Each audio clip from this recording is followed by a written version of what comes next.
नमस्कार दोस्तों। भारत की जनगणना 2025 से शुरू हो जाएगी और 2026 के पहले ही महीने में इसे सबमिट कर देना है। और एक अनुमान है कि भारत की जो आबादी है लगभग 186 करोड़ हो जाएगी। यानी इसी के साथ बन जाएगा भारत दुनिया की सबसे पॉपुलेटेड कंट्री, यानी दुनिया की सबसे आबादी वाला देश बन जाएगा। इस बार का जो जनगणना हो रहा है हर बार से अलग और खास है। इतना खास क्यों है, इस वीडियो में समझेंगे डिटेल से कि इतना ज्यादा खास क्यों है। इस बार जो सेंसस हो रहा है इसमें आप सेल्फ सेंसस भी कर सकते हैं। एक पोर्टल बनाया गया है। पोर्टल क्या है? सेल्फ सेंसस, यानी कि स्व गणना आप कर सकते हैं इस पोर्टल के माध्यम से। इसमें आपको अपना आधार कार्ड और मोबाइल नंबर फीडबैक करना है और अपने बारे में जो डिटेल है वो फीडबैक करेंगे। आपका जो सेंसस है वो कंप्लीट हो जाएगा। और इसी के साथ इस सेंसस में यह भी पूछा जाएगा कि आप किस संप्रदाय से हैं। जैसे उदाहरण के तौर पर यदि आप एसटी कैटेगरी से हैं तो आप वाल्मीकि हैं कि आप रविदासी समुदाय से बिलोंग करते हैं।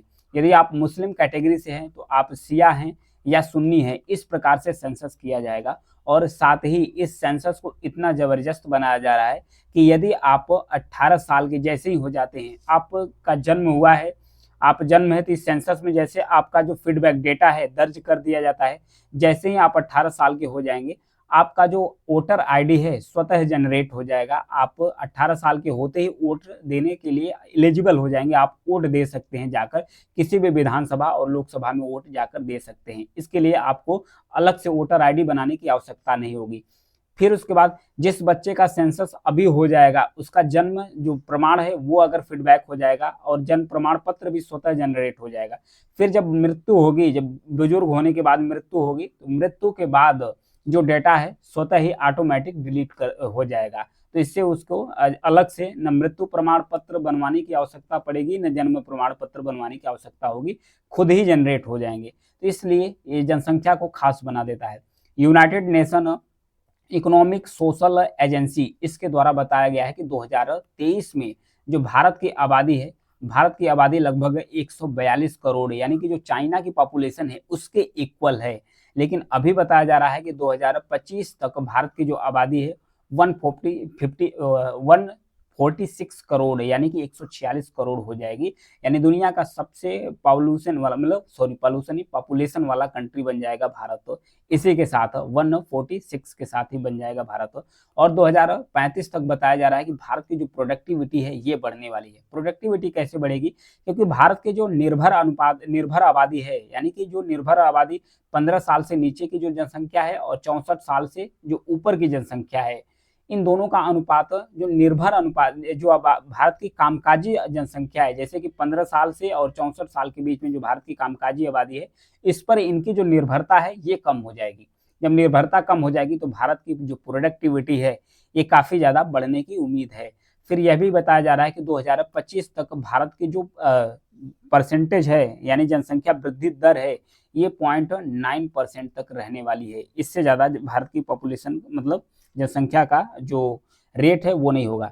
ये जो जनसंख्या है, ये जो जनगणना है 2021 में होने वाली थी, 2021 में होने वाली थी। तो 2021 में भारत की जो पॉपुलेशन, 2021 में कोरोना के कारण इसे रोक दिया गया था। अब 3 साल हो गया है।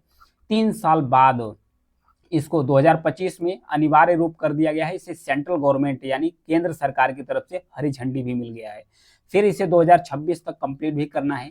इसलिए कंप्लीट करना जरूरी है क्योंकि 2026 में भारत में डीलिमिटेशन कमीशन का गठन होगा, यानी भारत में परिसीमन आयोग का गठन होगा।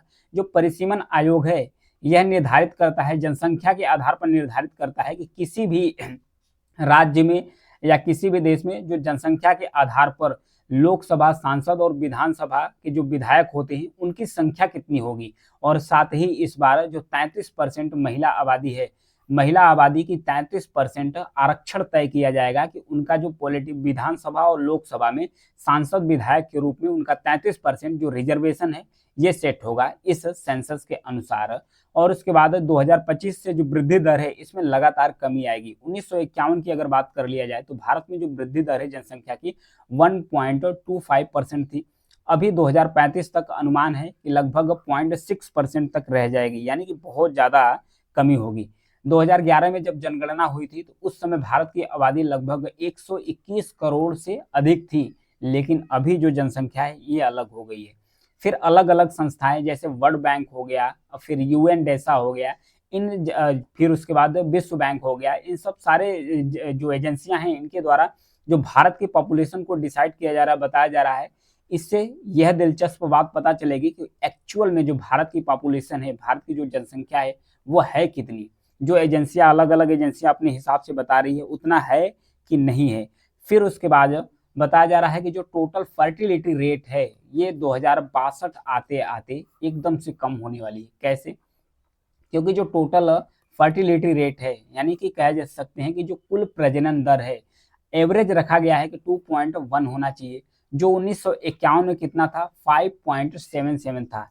ये टोटल फर्टिलिटी रेट का क्या मतलब होता है? 1951 के अनुसार 5.77, एक महिला अपने प्रजनन काल के दौरान 5 से 6 बच्चों को जन्म दे सकती है, जबकि रेट क्या तय किया गया है, 2 या फिर 3 बच्चे का जन्म दे सकती है। या फिर अभी का कहा जा रहा है 2062 तक इस जो सेंसस चल रहा है उसके अनुसार 1.73, यानी कि एक महिला अपने प्रजनन काल के दौरान लगभग 1 या 2 बच्चों को जन्म दे सकती है। तो ये आबादी में निकल कर आ रहा है कि ये ज्यादातर होने वाला है।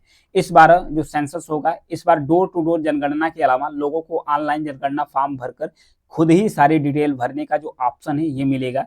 इसके लिए जनगणना प्राधिकरण ने एक स्वगणना पोर्टल्स, यानी स्वगणना के दौरान प्रत्येक व्यक्ति को आधार नंबर, मोबाइल नंबर को इस पोर्टल में अनिवार्य रूप से भरना होगा और भरने के बाद उनका सेंसस कंप्लीट हो जाएगा। इस बार जो जनगणना है जल्दी कराई जा रही है, इसके 2 सबसे बड़े कारण है। 2 सबसे बड़े कारण क्या है? वहीं 2026 में जैसा कि मैं बताया कि जो डिलिमिटेशन कमीशन है, यानी कि जो परिसीमन आयोग है, इसका गठन करना है, क्योंकि इसी के आधार पर तय होगा। फिर दूसरा सबसे बड़ा कारण है कि जो बढ़ी हुई सीट है इसको 33% जो महिलाएं हैं इसको रिजर्व कर दिया जाएगा, महिलाओं के लिए 33% रिजर्व कर दिया जाएगा कि आगे आने वाले चुनाव में महिलाओं का जो आरक्षण है उसे तय किया जा सके। तो इस वजह से इसको ज़्यादा प्रेफरेंस दिया जा रहा है।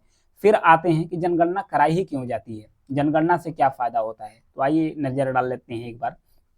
किसी राज्य में किस जाति की कितनी आबादी है, किसके पास कितनी ज्यादा जमीन जायदाद है, किसकी कितनी हिस्सेदारी है, सरकारी नौकरी किसके पास है, किसके पास निजी व्यवसाय है या रोजगार है, किस वर्ग में शिक्षा का जो स्तर है वो कितना है, किस समाज के कितने लोग दूसरे राज्य या दूसरे देशों में रह रहे हैं, यानी माइग्रेट्स कर रहे हैं, इससे तो ये पता चलेगा। फिर उसके बाद एक बार जनगणना पर नजर डालते हैं कि भारत में जनगणना स्टार्ट कहाँ से हुई। भारत में अंग्रेज जब आए, भारत जब अंग्रेजों का गुलाम था, उसी समय जनगणना स्टार्ट हुई। जब भारत आजाद हुआ तो एक समय के बाद जनगणना को बंद कर दिया गया था। सबसे पहली जनगणना भारत में 1881 में हुई, पहली बार अंग्रेजों ने जनगणना करवाई थी। इसमें जातियों की भी गिनती हुई थी।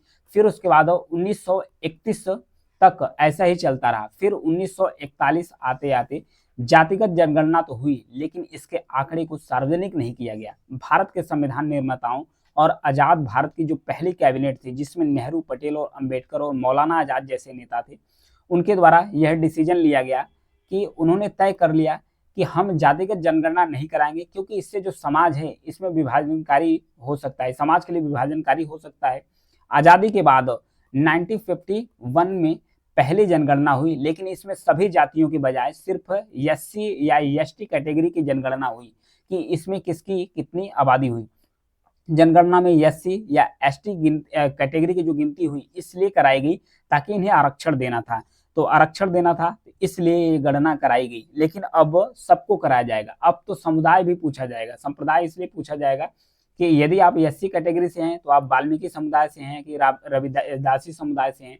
यदि मुस्लिम कैटेगरी से हैं तो आपसे पूछा जाएगा कि आप शिया हैं या सुन्नी है। तो मतलब पूरी तरीके से डिटेल किया जाएगा। अब पूरा मतलब होगा, मतलब इलेक्ट्रॉनिक रूप से किया जाएगा, मतलब डिजिटल रूप से जो जनगणना है इस बार का कराया जाएगा। तो इसलिए जनगणना इस बार ज्यादा खास होने वाली है। Thank you.